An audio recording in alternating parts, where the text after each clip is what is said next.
So welcome back to my channel. So in this video, I'll be considering one IPO that is actually open for subscription currently and closed for subscription tomorrow. That is IPO I will be considering is of Rashi Peripherals Ltd. So the IPO is open from 7th February and it closed on 9th February. So it is allotment is expected for this IPO on 12th February Monday, and it is expected to list in exchanges on Wednesday 14th February. And the price band for this IPO is between 295 to 311 per share, and the minimum lot is 48 shares, and the minimum amount for retail investors 49.28 rupees. So regarding lead managers for this issue, JM Financial and IC Securities are the lead managers for this issue. And regarding this IPO, it is actually coming with a entirely a fresh issue of 1.93 crore shares. And after the IPO, the promoters' stake will actually reduce from 89.65 to 63.41%, and 20% is offered to QA anchor, 30% is over to anchor investors. QAB portion is 20%, HNA portion is 15%, and the retail portion is around 30%, 35%. And regarding this company, Rashi Peripherals Ltd, it is actually incorporated in 1989. It's a company that distributes global technology brands in India, specialized in products related to information and technology, communication technologies. The company service includes value-added services like pre-sales, technical support, marketing services, credit solution, and warranty management services. So they have two business vertical. One is personal computing, enterprise, and cloud solutions. This includes personal computing devices, enterprise solutions, embedded design products, and cloud computing. And lifestyle and IT essentials, that includes distribution of products like components, graphic cards, central CPU, central processing units, motherboards, storage and memory devices, lifestyle peripherals and accessories such as keyboards, mouse, webcams, monitors, wearable casting devices, etc. And physical devices like power devices like UPS and inverters, and network and mobility devices. So they have a large variety of clients in both India and abroad. That includes ASUS Global PT Limited, Dell International Services India Limited, HP India Sales Private Limited, Lenovo India Private Limited, Logitech Asia Pacific Limited, Nvidia Corporation, India Americas, Western Retail, Schneider Electric, Eaton Power Quality, ECS Industrial Power Company, Belkin Asia Pacific, TBV Technology India Private Limited, LG Electronics, Toshiba Electronic Components, Taiwan Corporation, etc. So as on September 30, they have around they have the national distribution for 52 global technology brands and has 50 branches and 63 warehouses across India with 8,657 distributors across 680 locations in 28 states and union territories in India. They have the company has 1433 employees, including 549 employees in the sales and marketing team and 64 employees in the technical support team. So from this we can actually find that this company is one of the leading distributors of global technology brands like ASUS, Toshiba, Dell, HP, etc. So they actually supplies all these products related to computers like keyboards, mouse, webcams, UPS, and even desktop PCs, monitors, laptops. And they actually sell to their wide variety of distributors in 8657 distributors spread across 28 states in India. So regarding the financial performance of Rashi Peripherals Limited, so they are actually they had a revenue of 5,930 crores in FY21, and the profit after tax was 136 crores. It increased to 9321 in FY22, and the net profit was 182 crores. In FY23, they had a higher sales of 9468 crores, 95 crores, and but the profit after tax dipped to 123.34 crores. It recovered again in the first half of FY24. In the first half, they actually had a revenue of 5473 crores and the profit after tax 72 crores. So they are likely to report over 10,800 crores revenue and over profit of over 140 crores as compared to 133 crores last year. So they have a net worth of over 772 crores, and the reserves and surplus is at 686 crores, and the borrowing is 1395 crores. And so they are actually very financially they are a very strong company, have good growth. There was a dip in profit as compared to the FY23. In FY23 there is a dip in profit as compared to FY22, but that is actually a the revenues are actually expected to increase in future. So there is one reason that is mentioned for that dip in profitability in FY23. So that is expected to improve in future. And regarding the performance indicators, the EPS is around 26.46 pre-IPO and 21.86 post-IPO. So the company is actually coming with a price band of 295 to 311. There is a price band multiple will be expected to be around 14.23 post IPO. Is not a very high price earning multiple. So the issue is actually very reasonably priced and the current IPO price. And so the objective of the issue is the prepayment of scheduled repayment of a portion of the borrowings of the company and the funding the working capital requirement in general corporate purposes. So regarding the opinion by different brokers, most brokers have a subscribe rating on this IPO. 9 brokers have subscribe rating on the IPO. 1 has a neutral rating.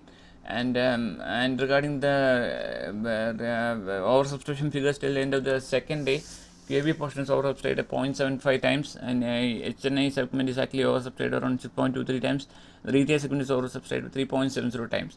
So the last day, normally the subscription will actually increase, so it is likely to be oversubscribed at least 5 to 10 times in the retail segment, and more than 5 to 10 minimum 10 times in the QAB segment. So we can actually expect a good subscription in the last day issue.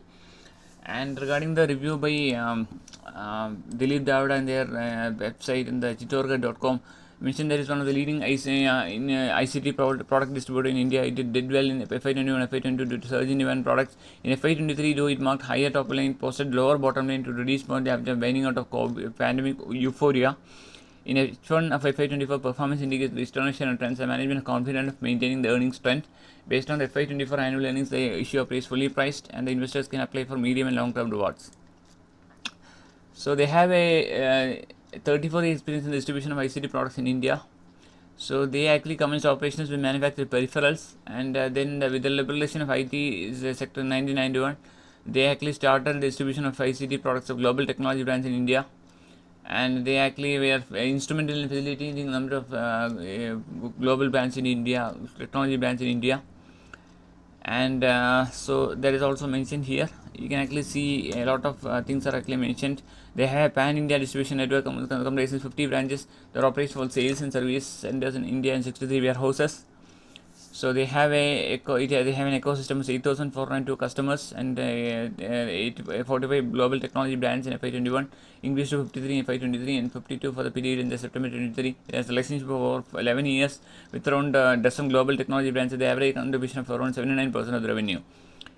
And India has a large addressable market for the personal computing segment, including peripheral storage, tablets, PCs, mobile phone accessories, cloud, and service. The market was approximately 4,589 billion FY22, which is projected to grow to around 7,337 billion by 2026. And so during the pandemic period, the company did well amid shortage of IT products and huge demand, leading to higher margins.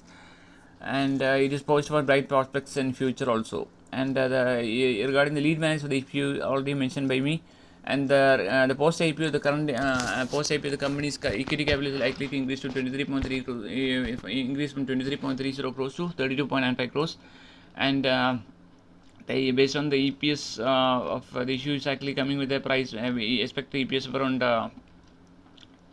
The company is likely to come with a price and multiple around 14 times after the issue. And the listed peers, it is mentioned Reddington India Limited is mentioned as listed peers. It is trading at a price on a multiple of 11.9 times. And conclusion in this website is that the company is one of the leading ICT product distributor in India. It encouraged a good performance of FY21 and FY22 in line with the industry trends. During the pandemic, also marked pressure for the margin FY23, but back on track as indicated in FY24. Investors can park fund for medium to long term rewards. So that is mentioned in the website.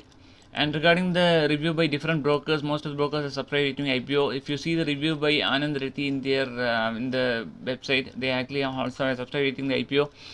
So they mentioned that their revenue has actually grown at a CAGR of 26% from FY21 to from 5,925 crores to around 9,453 crores, 54 crores.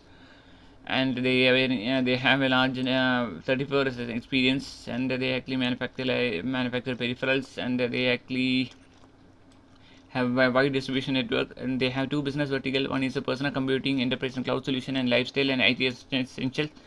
They have a pan distribution network, and the valuations valuations actually the upper end of price when the company is valued at price on 16.6 with a market cap of 20,494.8 million, and so they actually have a subscribe rating in this IPO. And a lot of important things are also mentioned here. The company background, how they actually entered. So they have a large distribution network, presence, different channel partners. They actually supply the products from the global companies to 8,000 through 8,400 to channel partners in different parts of India.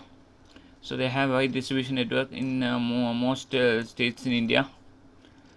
So